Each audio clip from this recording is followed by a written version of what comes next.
రెండవ రాజుల గ్రంథము 6వ అధ్యాయం. రెండవ రాజుల గ్రంథము 6వ అధ్యాయము 8వ వచనం నుండి 10వ వచనం వరకు మార్చి చదువుకుందాం. 2 Kings chapter 6. Let us read from verse 8 to 10. 8వ వచనం నుండి 10వ వచనం వరకు. సిరియా రాజు ఇశ్రాయేలుతో యుద్ధము చేయవలనని కోరి తన సేవకులతో ఆలోచన చేసి పలాని స్థలమందు తన దండుపేట ఉంచుదమని చెప్పెను.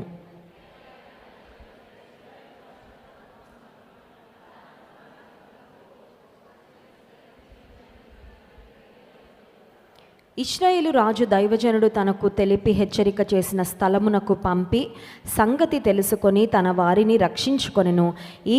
ఈలాగు మాటి మాటికి జరుగుచూ వచ్చినందున. ఇక్కడ ఒక సన్నివేశం మనకు కనబడుతుంది.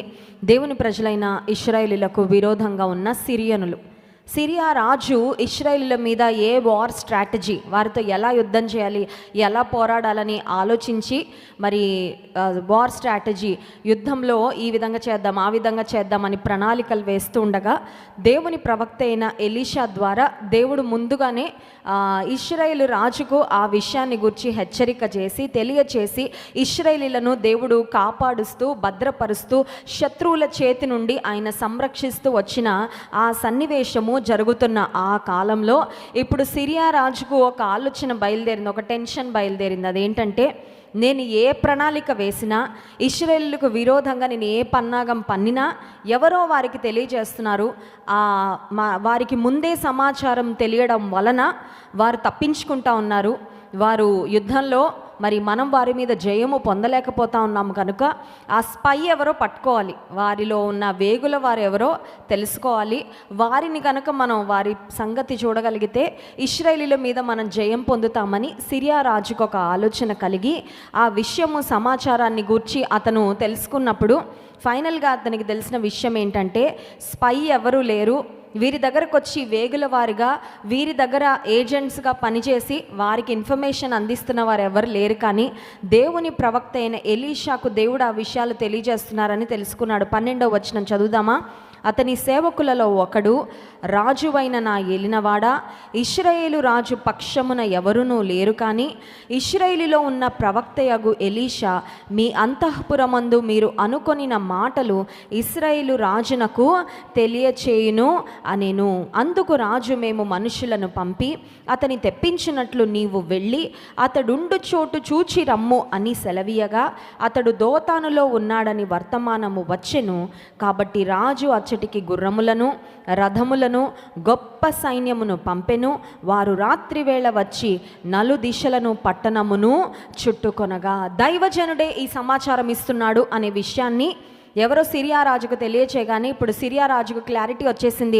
అతను అనుకున్నాడు, ఈ దైవజనుడైన ఎలీషాను మనం గుప్పిట్లో పెట్టుకుంటే, అతన్ని మన దగ్గర పెట్టుకుంటే, అతన్ని మనం బంధించగలిగితే ఇశ్రాయేలీల మీద ఖచ్చితంగా జయం పొందుతామని ఇప్పుడు ఎలీషాకు విరోధంగా ఈ సిరియా రాజు చాలామంది సైన్యాన్ని అలాగే రథాలను అర్ధరాత్రి సమయంలో పంపించాడంట. ఇప్పుడు దేవుని ప్రవక్త అయిన ఎలీషా ఒక గొప్ప చిక్కులో పడ్డాడు. He was in trouble. ఎందుకు ట్రబుల్ వచ్చిందంటే, దేవుని ప్రజలకు సహాయం చేసినందుకు దైవజనునికి ఇప్పుడు శత్రువులు ఎక్కువైపోయారు. కొన్నిసార్లు దేవునికి ఇష్టంగా మనం సాగుతూ ఉన్నప్పుడు, దేవుని ప్రజలకు సహకరిస్తూ ఉన్నప్పుడు, మేలు చేస్తున్నప్పుడు, దేవుని చిత్తాన్ని నెరవేరుస్తున్నప్పుడు, మేలు చేసినందుకు దేవుని చిత్తాన్ని నెరవేర్చినందుకు మనకు కొన్నిసార్లు కష్టం వస్తుంది. అప్పుడు అపవాది కలిగి చేసే ఆలోచన ఏంటో తెలుసా? చెడు చేసిన వాళ్ళందరూ బాగున్నారులే, నువ్వు మంచి చేస్తున్నావు కదా, నువ్వు అందరికీ సహాయం చేస్తున్నావు కదా, నువ్వు దేవుని చిత్తాన్ని నెరవేర్చాలనే పట్టుదల కలిగి ఉన్నావు కదా, చూడు నీకొక్కదానికే కష్టాలు, నీకొక్కదానికే శ్రమలు, నువ్వు దేవుని కొరకు నిలబడ్డావు కాబట్టి నీకు ఇలాంటి పరిస్థితులు వస్తున్నాయి. అందుకని you better compromise with the world. రాజీ పడిపోయి ఏ ప్రాబ్లము ఉండదు, లోకంతో కలిసిపో, నీతిని విడిచిపెట్టు, నీతి మార్గాన్ని విడిచిపెట్టు, భక్తి మార్గాన్ని విడిచిపెట్టు, అప్పుడు నీకు అన్నీ బాగుంటాయని అపవాది ఒక రకమైన శోధన మన మనసులో కలుగజేస్తూ ఉంటాడు. ఇప్పుడు ఎలీషా ప్రవక్తకు అలాంటి ఆలోచన రాలేదు, కానీ ప్రాబబ్లీ ఎలీషా ప్రవక్త వద్ద ఉన్న సేవకునికైనా ఆలోచన వచ్చి ఉంటుంది. ఎందుకంటే ప్రవక్తకున్నంత ఆత్మ సంబంధమైన బలము ఆ సేవకునిలో ఉండుండకపోవచ్చు. ఎందుకంటే ఆ సేవకుడు ఉదయకాలంలో లేవగానే పెందల కడనే లేచి బయటకు వచ్చాడంట. చూడండి, 2వ రాజుల గ్రంథము 6వ అధ్యాయము 15వ వచనం. దైవజనుడైన అతని పనివాడు పెందలకడ లేచి బయటకు వచ్చినప్పుడు గుర్రములను రథములను గల సైన్యము పట్టణమును చుట్టుకొని యుండుట కనబడెను. అంతటా అతని పనివాడు, అయ్యో నా ఏలినవాడ, మనము ఏమి చేయుదుమని ఆ దైవజనునితో అనగా, ఈ పనివాడికి ఖచ్చితంగా ఒక ఆలోచన వచ్చి ఉంటుంది. అదేంటంటే, దైవ సేవకునితో ఉంటే దీవెనని నేను ఉన్నాను, దైవ సేవకునికి పరిచర్య చేస్తే ఆశీర్వాదం అని నేను ఉన్నాను. బట్ ఇక్కడ దైవ సేవకునితో ఉన్నందుకు నాకు పెద్ద రిస్క్ వచ్చింది, పెద్ద చిక్కుల్లో పడ్డాను. ఇప్పుడు నా ప్రాణానికే ముప్పు వచ్చేలా ఉంది. What we do? చాలా టెన్షన్ పడిపోతూ ఉన్నాడు ఈ సేవకుడు, ఈ పనివాడు చాలా కంగారు పడుతూ ఉన్నాడు. దైవజనుడైన ఎలీషాకు వెళ్ళి, మన చుట్టూ రథాలున్నాయి, సిరియా రాజు పంపించిన సైన్యము ఉంది. అంతమంది సైన్యం ముందు ఇద్దరు ప్రాణాలు ఎంతండి? ఆఫ్టర్ ఆల్ కదా, మానవ రకంగా ఆలోచన చేస్తే, హ్యూమన్లీ స్పీకింగ్, యూజువల్గా మరి విశ్వాస దృక్పథంలో కాకుండా మానవ దృక్పథంలో ఆలోచన చేస్తే అంతమంది సైన్యము, ఇద్దరి సంగతి చూడడం పెద్ద విషయమేమీ కాదు. మనం కూడా చాలాసార్లు విశ్వాసంలో బలహీనంగా ఉన్నప్పుడు మన ఆలోచన ఎట్లా ఉంటుందంటే, మన విరోధుల సైజును, వారికి ఉన్న అండబలము, లేదంటే వారి యొక్క దుష్ట ఆలోచనలు, దుష్టత్వము ముందు మనం చాలా చిన్నగా అనిపిస్తాం. మనకు అనిపిస్తుంది, నా విరోధులు, నా శత్రువులు నా మీద జయం పొందుతారేమో, నా శత్రువు నా మీద అతిశయించే పరిస్థితి వస్తుందేమో, నేను ఒక్కదాన్నే కదా, నేను ఒక్కడనే కదా, లేదంటే నా కుటుంబం చాలా అల్పమైనది కదా, స్వల్పమైనది కదా, can I with stand this problem? ఈ సమస్యను నేను నిలదొక్కుకోగలనా, నిలబడగలనా అని కొన్నిసార్లు శత్రువు యొక్క సైజు, శత్రువు యొక్క బలము మన బలానికంటే చాలా ఎక్కువగా మనకి కనబడుతూ ఉంటుంది. అప్పుడు మనం కంగారు పడుతూ ఉంటాం. ఇక్కడ ఎలీషా ప్రవక్త దగ్గర ఉన్న పనివాడు కూడా టెన్షన్ పడిపోతూ ఉన్నాడు. He was struggling. ఎందుకంటే అతను చూసిన దృశ్యము అతని మనసులో కలవరాన్ని మొదలుపెట్టింది. ఇప్పుడు దైవజనుని దగ్గరకు రాగానే 16వ వచనం, అతడు భయపడవద్దు, మన పక్షమున ఉన్నవారు వారి కంటే అధికులై ఉన్నారని చెప్పి, దైవజనుడు పనివాడు ఎప్పుడైతే వచ్చి, అయ్యా గొప్ప సైన్యం మనల్ని చుట్టుముట్టింది, శత్రువులు మనల్ని చుట్టుముట్టారు అనగానే బయటకు వెళ్ళి శత్రువుల్ని చూడలేదు, మరి ఇంకేమీ చూడలేదు. కానీ దైవజనుడు చాలా ధైర్యంగా విశ్వాసంతో ఒక మాట పలుకుతూ ఉన్నారు. ఏంటి ఆ మాట అంటే, మన పక్షంగా ఉన్నారయ్యా. అది ఎవరంటే దేవుని సైన్యము, దేవుని దూతలు, దేవుడు మన కొరకు పెట్టిన కాపుదల ఉంది. మన పక్షముగా ఉన్నవారు అవతల వారి కన్నా, మన విరోధుల కన్నా అధికంగా ఉన్నారు. ఇది ఎట్లా పలికాడు దైవజనుడు అంటే, ఆయన విశ్వాసంతో నమ్మాడు కాబట్టి పలికాడు. దేవుని వాక్యాలు అదే కదా వ్రాయబడింది, చూచి నమ్మిన వానికంటే చూడక నమ్మినవాడు ధన్యుడు. The man of God knew that he had God's protection. దేవుని కాపుదల ఆయనకుందని దైవజనునికి తెలుసు. అందుకే దైవజనుడు చాలా ధైర్యంగా, చాలా విశ్వాసంగా పనివాన్ని బలపరుస్తూ అంటున్నాడు, మన పక్షంగా ఉన్నవారు వారికంటే అధికులై ఉన్నారు. కానీ దైవజనునికి తెలుసు, ఆ పనివాడు చూస్తే కానీ నమ్మలేడని. ఎందుకంటే పనివానికి ఉన్న విశ్వాసము, కొన్నిసార్లు విశ్వాసం తక్కువైనప్పుడే మన సూచనలు అడుగుతూ ఉంటాం కదా, దేవా నేను నమ్మలేకపోతున్నాను, కానీ నీ చిత్తం అయితే ఇలా చెయ్యి, అప్పుడు నాకు అర్థమవుతుంది, నేను కన్ఫర్మ్ చేసుకుంటా ఇది నీ చిత్తమే అని, ఇది నీ ఇష్టమే అని. కొన్నిసార్లు మనం దేవుని సన్నిధిలో సూచనలు అడుగుతూ ఉంటాం కదండి. ఎప్పుడైనా అడిగారా సూచనలు? అడుగుతాం కదా కొన్నిసార్లు మనం సూచనలు. నాకు ఒక సూచన ఇవ్వు ప్రభువా, Lord give me a sign so I will believe. కొంతమంది కొన్ని రకాల సూచనలు అడుగుతూ ఉంటారు. ఏంటదంటే, రేపు తుఫాన్ వచ్చేయాలయ్యా, మా పరీక్ష క్యాన్సిల్. అలాంటి సూచనలు, అలాంటివి అడిగితే దేవుడు కార్యాలు చేయడు. కానీ నీ విశ్వాసాన్ని బలపరచడానికి కొన్నిసార్లు నువ్వు దేవుని సన్నిధిలో ఏదైనా సూచన అడిగితే he will give you a sign to strengthen you. నీ విశ్వాసాన్ని బలపరచడానికి దేవుడు కొన్నిసార్లు నీకు సూచనలు అనుగ్రహిస్తాడు. ఇక్కడ మనం చూసినట్లయితే ఎలీషా దైవజనునికి గొప్ప విశ్వాసం ఉంది, ఆయనకు తెలుసు. ఆయన చూడకపోయినా ఆయన నమ్మాడు, విశ్వసించి పలికాడు. కానీ ఆ పనివాని యొక్క విశ్వాసము బలపడినట్లుగా దైవజనుడు ఒక ప్రార్థన చేశాడు. ఏంటి ఆ ప్రార్థన అంటే 17వ వచనం, యెహోవా వీడు చూచినట్లు దయచేసి వీని కండ్లను తెరువుమని ఎలీషా ప్రార్థన చేయగా, యెహోవా ఆ పనివాని కండ్లను తెరువచేసను గనుక వాడు ఎలీషా చుట్టూను పర్వతము అగ్ని రథముల చేత, గుర్రముల చేత, రథముల చేతను నిండియుండుట చూచెను. పనివానికి కళ్ళు ఉన్నాయండి. పనివాడు ఆల్రెడీ మంచిగానే చూపగలిగి ఉన్నాడు. కానీ ఏ కండ్లు తెరవ చేయమని ప్రార్థన చేశాడంటే, పనివాని యొక్క ఆత్మీయ నేత్రాలు తెరవ చేయమని ప్రార్థన చేస్తాడు. మనందరికీ ఫిజికల్ ఐస్ ఉన్నాయి. ఈ ఫిజికల్ ఐస్ని గురించి మనం చాలా కేర్ తీసుకుంటాం. ఒకవేళ ఏమైనా కళ్ళు మసకగా కనబడుతున్నాయి, ఒకవేళ వయసు పెరిగిన వారికి క్యాటరాక్ట్ అనే ఒక ప్రాబ్లం వస్తూ ఉంటుంది కదా. సో క్యాటరాక్ట్ వచ్చినప్పుడు డాక్టర్ దగ్గరికి వెళ్ళి సర్జరీ చేయించుకొని ఐసైట్ని రెక్టిఫై చేయించుకుంటూ ఉంటాం. మళ్ళీ కంటి చూపు సరే వరకు మనకి నెమ్మది ఉండదు. అవసరమైతే లేజర్ ట్రీట్మెంట్ తీసుకుంటాము, లేదంటే లెన్స్ పెట్టుకుంటాము, గ్లాసెస్ పెట్టుకుంటాం. ఏదో ఒక విధంగా ఈ భౌతిక నేత్రాలతో చక్కగా మనం చూడగలగాలని మనందరం ఆశపడుతూ ఉంటాం. అయితే మనోనేత్రాలు, ఆత్మ సంబంధమైన నేత్రాలు మన కంటికి కనబడే ఈ నేత్రాలు వంటివి కాదండి. ఈ మనోనేత్రాలు ఎప్పుడు తెరవబడతాయంటే only when the lord opens those eyes. దేవుడు తెరిస్తేనే ఆ మనోనేత్రాలు. పుట్టిన ప్రతి బిడ్డ కళ్ళు తెరుస్తాడు కదా, పుట్టగానే బిడ్డలు ఈ లోకంలోకి రాగానే కళ్ళు తెరుస్తారు. కానీ మనోనేత్రాలు ఆత్మ సంబంధంగా నువ్వు రక్షణ పొందినప్పుడు నీ మనోనేత్రాలు వెలిగించబడతాయి. అంత మాత్రమే కాదు, కొన్ని ప్రత్యేకమైన సందర్భాలలో దేవుని వాక్యాలు మనం చూసినట్లయితే దేవుడు కొంతమంది యొక్క కన్నులను తెరిచినట్లుగా చూస్తాము. So they could see what was happening beyond. మన భౌతిక నేత్రాలకు కనిపించే వాటి కంటే కూడా బియాండ్గా ఆత్మ సంబంధమైన విషయాలను చూడగలిగే కన్నులను, చూడగలిగే నేత్రాలను దేవుడు కొంతమంది జీవితాల్లో తెరిచినట్లుగా మనం చూడగలం. ఫర్ ఎగ్జాంపుల్, బిలాము దేవుని ప్రజలను శపించాలని వెళ్తూ ఉన్నప్పుడు ఆ గాడిద చూసిందండి. ఏం చూసిందంటే ఖడ్గము దూసిన ఒక దూత వారి మార్గంలో నిలబడి ఉండుట ఆ గాడిద చూసింది, ఆగిపోయింది. కానీ బిలాముకు కనబడలేదు. బిలాం గాడిదను కొడతా ఉన్నాడు. దారిలో మనం ప్రయాణమై వెళ్తుంటే ఎందుకు ఆగిపోయావని ఆ గాడిదను కొడుతూ ఉంటే ఆ గాడిద చూడగలిగింది, కానీ బిలాము చూడలేకపోయాడు. ఇప్పుడు కూడా మనం ఇట్లా చూస్తూ ఉన్నాము. మన చుట్టూ ఉన్న పరిస్థితులు మనం అబ్జర్వ్ చేస్తున్నాం. కొంతమంది దురాత్మ శక్తుల చేత పీడించబడిన వారు ఉంటారు. ఆత్మ సంబంధమైన నేత్రాలు తెరవబడినప్పుడు probably you can see the evil spirits that are tormenting them. వారిని ఏ దురాత్మలైతే పట్టి పీడిస్తూ ఉన్నాయో బహుశా వాటిని అర్థం చేసుకోగలవు, గ్రహించగలవు. దేవుని దూతలు కూడా మనం భౌతికమైన నేత్రాలకు కనబడరు. బట్ దట్ డజంట్ మీన్ దేవుని దూతల కాపుదల మనకు లేదని కాదండి. యెహోవా యందు భయభక్తులు గల వారి చుట్టూ ఆయన దూత కావలి ఉండి వారిని రక్షించును. కానీ ఆ దూతలు మన కంటికి, మన భౌతిక నేత్రాలకైతే కనబడరు. ఇక్కడ ఎలీషా ప్రవక్త పనివాని కొరకు ఒక ప్రార్థన చేశాడు. ఏంటి ఆ ప్రార్థన అంటే, ఈ పనివాని యొక్క కన్నులు తెరవచేయి అని దేవుని సన్నిధిలో ప్రార్థన చేసినప్పుడు అతని కండ్లు తెరవబడగా ఎలీషా చుట్టూ పర్వతము, అగ్ని గుర్రముల చేత రథముల. They had ordinary chariots, but God's people had chariots of fire.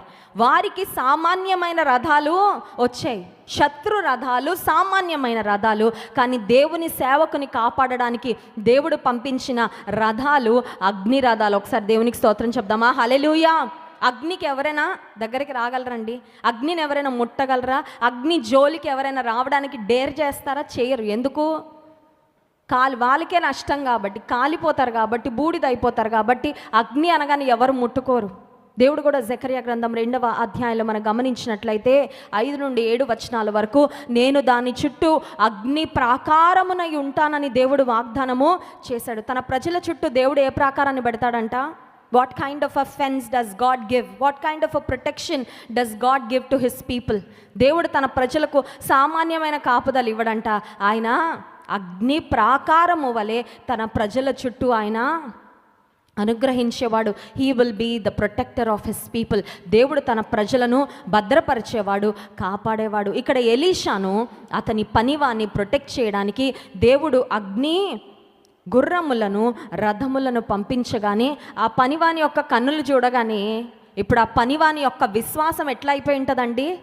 చాలా ఆ శత్రు రథాలను చూసినప్పుడు ఎంత విశ్వాస బలహీనం అయిపోయిందో, ఇప్పుడు దేవుడు పెట్టిన అగ్ని రథాలను, గుర్రాలను చూడగానే ఇతని విశ్వాసం అంతా పెరిగి, రండి ఎవరు వస్తారో తలుపులని తెరిచినుంటాడు. ఒకవేళ ముందు వెళ్ళి ఆ గుర్రాలను శత్రు సిరియా రాజు పంపించిన రథాలను చూసొచ్చి గుండెంతా ఒక పిరికివాని గుండెలాగా అయిపోయి, కిటికీలు తలుపులన్నీ 2 సార్లు 3 సార్లు బోల్ట్లు పెట్టానా లేదా, గళ్ళు పెట్టానా లేదా అని చెక్ చేసుకొని వణుకుతా వచ్చుంటాడేమో ప్రాబబ్లీ దైవజనుడైన ఎలీషా వద్దకు. కానీ అగ్ని రథాలను చూసిన తర్వాత రండి ఎవరైనా రండి పర్వాలేదు అని ప్రాబబ్లీ కిటికీలు తలుపులన్నీ కూడా తెరిచేసి ఉంటాడు. ఎందుకంటే దేవుడు తన పక్షముగా ఉన్నాడు అని చూసిన తర్వాత ఆయనకు వచ్చిన ధైర్యము అది సామాన్యమైన ధైర్యము కాదు. ఆ ధైర్యం పనివానికి ఎప్పుడు వచ్చిందంటే చూసినప్పుడు వచ్చింది. దేవుని ప్రజల ఒక విషయం మనం గమనించాలి. చాలాసార్లు దేవుని కార్యాలు ఎన్నో దేవుడు జరిగిస్తూనే ఉంటాడు, కానీ వాటిని చూడలేక మనం విశ్వాసంలో బలహీనలుగా ఉంటాం. మనకు అనుమానం కలుగుతూ ఉంటుంది, ఏమనంటే దేవుడు నిజంగా నాతో ఉన్నాడో లేదో, దేవుడు నన్ను కాపాడతారో. Why are you afraid? ఎందుకంటే విశ్వాసం లేకపోవడం వల్ల నువ్వు చూస్తే కానీ నమ్మలేని స్థితిలో ఉన్నావు. కానీ 1 కొరింథీ పత్రిక 2వ అధ్యాయంలో మనం చూసినట్లయితే దేవుని గ్రంథంలో దేవుడు తను ప్రేమించు వారి కొరకు ఆయన దాచి ఉంచిన కార్యాలు ఎంత శ్రేష్టమైనవంటే 9వ వచనం చూడండి. ఇందును గూర్చి దేవుడు తన్ను ప్రేమించు వారి కొరకు ఏవి సిద్ధపరచెనో అవి కంటికి కనబడలేదు, చెవికి వినబడలేదు, మనుష్య హృదయమునకు గోచరము కాలేదు. దేవుడు తన ప్రజల కొరకు తను ప్రేమించు వారికి కొన్ని సిద్ధపరిచాడంట. God is preparing certain things for you. కానీ అవి నీ కంటికి కనబడట్లేదని జరగట్లేదు అనకు. మనకి కొన్నిసార్లు కనబడితే మనకు కనబడాలి, వినబడాలి, అవసరమైతే వాసన కూడా. అమ్మ నేను చేస్తున్నానులే బిర్యానీ అంటే ఏది కిచెన్లోకి వెళ్ళి వెతుకుతారు, నాకేం కనబడట్లేదే, నాకు మంచి వాసన ఏం చేయట్లేదేమో, ఏమో మీ మమ్మీ ఆర్డర్ చేసిందేమో, ఎక్కడి నుంచో ఎవరో చేసి తీసుకొస్తారేమో, ఆ టైంకి వచ్చేస్తుంది. చేస్తాననిందంటే చేస్తుంది తల్లి. బహుశా నీ కంటికి కనబడనంత మాత్రాన doesn't mean nothing is happening. కొన్నిసార్లు మన కంటికి ఏమీ కనబడకపోవచ్చు. బహుశా నీ జీవితంలో ఖాళీగా అనిపించవచ్చు, నీకు ఏం చేస్తున్నాడండి ప్రభు, నన్ను జ్ఞాపకం చేసుకుంటాను వాగ్దానం చేశాడు, కానీ నా కంటికైతే ఏం కనబడట్లా. కంటికి కనబడవు, చెవికి వినబడవు, మనుష్య హృదయానికి గోచరం కావు, కానీ దేవుడు సిద్ధపరుస్తున్నాడంట తను ప్రేమించు వారి కొరకు. ఒకసారి స్తోత్రం చెప్దామా? హల్లెలూయా. ఎలీషా ప్రవక్త అయితే చూడకుండా కూడా నమ్మాడు, చూడకుండా కూడా విశ్వసించాడు, చూడకుండా కూడా చాలా ధైర్యంగా ఉన్నాడు. He was not afraid of losing his life. Syria రాజు రథాలను సైన్యాన్ని పంపించగానే ఇంక ఇది నా ఆఖరు రోజు అని మాట్లాడలేదండి. ఇంకా నా జీవితము అయిపోయింది, ఇంకింతే నా సేవ, ఇంకింతే నా విశ్వాస పరుగు, దేవుని కొరకు నిలబడినందుకు, దేవుని ప్రజలను కాపాడుతూ వచ్చినందుకు, దేవుని ప్రజల పక్షంగా ఉన్నందుకు, ఇదిగో నా లైఫ్ ఇట్లా రిస్క్లో పడిందని మాట్లాడలా. He was very sure, he was very confident about God's protection for him. దేవుడు తన పట్ల కలిగి ఉన్న ప్రణాళిక, దేవుడు తనకిస్తున్న భద్రతను గురించి చాలా ధైర్యంగా ఉన్నాడు. ఈ పనివాని యొక్క కన్నులు తెరవచేయదేవా అని ప్రార్థన చేయగానే దేవుడు ఆ పనివాని యొక్క కన్నులు తెరిచినప్పుడు ఆ పనివాడు చూశాడు. చూసిన తర్వాత 18వ వచనం చూడండి. ఆ దండువారు అతని సమీపించినప్పుడు ఎలీషా ఈ జనులను అంధత్వముతో మొత్తుమని యెహోవాను వేడుకొనగా ఆయన ఎలీషా చేసిన ప్రార్థన చొప్పున వారిని అంధత్వముతో, శత్రువులందరూ దండువారందరూ దగ్గరకు వచ్చినప్పుడు ఎలీషా శత్రువుల పక్షంగా ఒక ప్రార్థన చేశాడు. ఏంటి ఆ ప్రార్థన అంటే, లార్డ్ ప్లీజ్ క్లోజ్ దేర్ వారి కన్నులు. ముందేమో పనివాని కొరకు పనివాని యొక్క కన్నులు తెరవచేదేవా అని ప్రార్థన చేశాడు. ఇక్కడ చేస్తున్నాడు ప్రార్థన ఏమనండి, వీరి యొక్క కన్నులు మూసేశాడండి దేవుడు. వారందరికీ కళ్ళు కనబడట్లా. అప్పటి వరకు బాగా చూడగలిగిన ఆ శత్రువులు, ఆ దండులో ఉన్న వారందరూ కూడా ఒక్కసారిగా దైవజనుడు ప్రార్థన చేయగానే వారికి కళ్ళు కనబడలా. దేవుడు ప్రార్థన ఆలకించేవాడు. చూడండి, ఈ ప్రార్థనలు కూడా చాలా మనకి పెక్యూలియర్గా అనిపిస్తాయి. ఇవి యూజువల్గా మనకి మన రోజు చేసే ప్రార్థనలు ఎప్పుడైనా చేశారండి? ప్రార్థన ఇలాంటి ప్రత్యేకమైన ప్రార్థనలు ఎప్పుడైనా చేశారా? రొమేనియా అనే దేశము మరి క్రైస్తవ్యానికి వ్యతిరేకంగా ఉండే కమ్యూనిస్ట్ దేశం. ఆ దేశంలోనికి ఒక దైవజనుడు తన కోట్ నిండా బైబిల్స్ పెట్టుకొని ఆ బైబిల్స్ని ఆ దేశంలోకి తీసుకువెళ్ళి దేవుని వాక్యం అక్కడున్న ప్రజలకు అందించాలనే ఆశ ఆయనకు కలిగిందంట.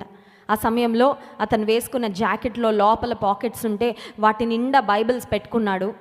ఎవరికన్నా సరే యూజువల్గా ఎయిర్పోర్ట్ గుండా వెళ్ళేటప్పుడు స్కాన్ చేస్తారు మన బ్యాగేజెస్, ఆ తర్వాత మన బాడీ మొత్తం అన్నీ స్కాన్ చేసి ఏవి మనం క్యారీ చేయకూడదో, ఏవి ఫ్లైట్లో అలౌడ్ కాదో, ఏవి దేశంలోకి అలౌడ్ కాదో వాటిని స్కాన్ చేసి ఒకవేళ మనం క్యారీ చేయకూడని వస్తువులు ఏమైనా ఉంటే వాటిని తీసి డస్ట్బిన్లో పడేస్తారండి. ఆ రొమేనియా దేశంలోకి ఎంటర్ అవుతున్న దైవజనుడు చాలా విశ్వాసంతో బైబిల్స్ తీసుకున్నాడు. దేవుని వాక్యం ఎట్లయినా ఆ దేశంలోకి వెళ్ళాలనే ఆశ ఉంది.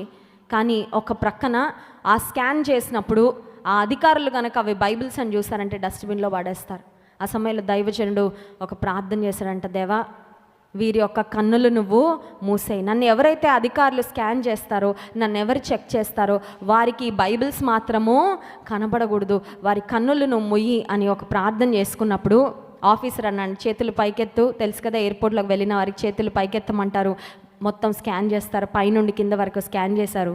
వారికి బైబిల్ గ్రంథాలు దేవుడు కనబడనివ్వలేదు. హల్లెలూయా. సో వాళ్ళు చూశారు, you are free to go, వెళ్ళిపోవచ్చు, నువ్వు వెళ్ళిపోవచ్చు, నీ దగ్గర ఏమీ ప్రమాదకరమైనవి ఏమి నీ దగ్గర లేవు, నువ్వు వెళ్ళిపోవచ్చు అనగానే దైవజనుడు దేవుని స్తుతించాడంట, నా కొరకు నీ గ్రంథము ఈ దేశంలోకి నేను తీసుకొని వెళ్ళుట కొరకు వారి యొక్క కన్నులు నువ్వు మూసినందుకు నీకెంతో స్తోత్రాలయ్యా. గట్టిగా స్తోత్రం చెప్దామా? హల్లెలూయా. మన దేవుడు ప్రార్థన ఆలకించువాడు. ఒకవేళ దేవుని కార్యాలు నీ జీవితంలో జరుగుతున్నా చూడలేని స్థితిలో నువ్వు ఉన్నావా? దేవుని సన్నిధిలో అడుగు, ప్రభా నేను చూడగలిగే కన్నులు నాకు ఇవ్వు. Give me eyes to see, give me a heart that can believe.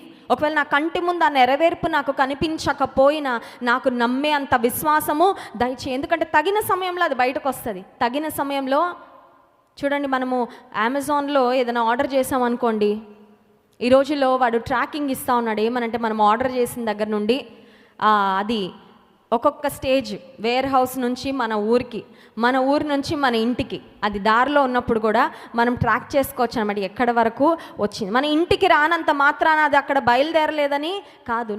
నువ్వు ఆర్డర్ చేసావు, నువ్వు ఆన్లైన్లో అమౌంట్ చెల్లించావు, అది ఆన్ ద వే ఉంది. దేవుని కార్యాలు కూడా కొన్నిసార్లు they are on the way, in the process. కార్యం ఆయన జరిగిస్తూ ఉంటాడు. మన కంటికి కనపడకపోవచ్చు, ఒకవేళ ప్రత్యక్షంగా దాన్ని we may not be able to perceive it, దాన్ని ముట్టుకోలేకపోవచ్చు, చూడలేకపోవచ్చు. That doesn't mean nothing is happening. మనం చూడలేకపోయినంత మాత్రం చేత దేవుడు చేయడం లేదు అని అనుకున్నామంటే మాత్రం అది ఖచ్చితంగా బుద్ధిహీనతే. అపనమ్మకంలోకి వెళ్ళిపోయామంటే అపనమ్మిక కలిగిన వారు దేవుని నుండి ఏమి కూడా పొందుకోలేరు. ఎందుకంటే యేసయ్య చెప్పిన మాట, నమ్ముట నీ వలనైతే నమ్మువానికి సమస్తము సాధ్యం. ఈ ఉదయకాల సమయంలో నమ్ముదామా? దేవుడు తను ప్రేమించు వారి కొరకు ఆయన దాచించిన మేలు కంటికి కనబడలేదు, చెవికి వినబడలేదు, మనుష్య హృదయానికి గోచరం కాలేదు, కానీ ఆయన సిద్ధపరుస్తూ ఉన్నాడు.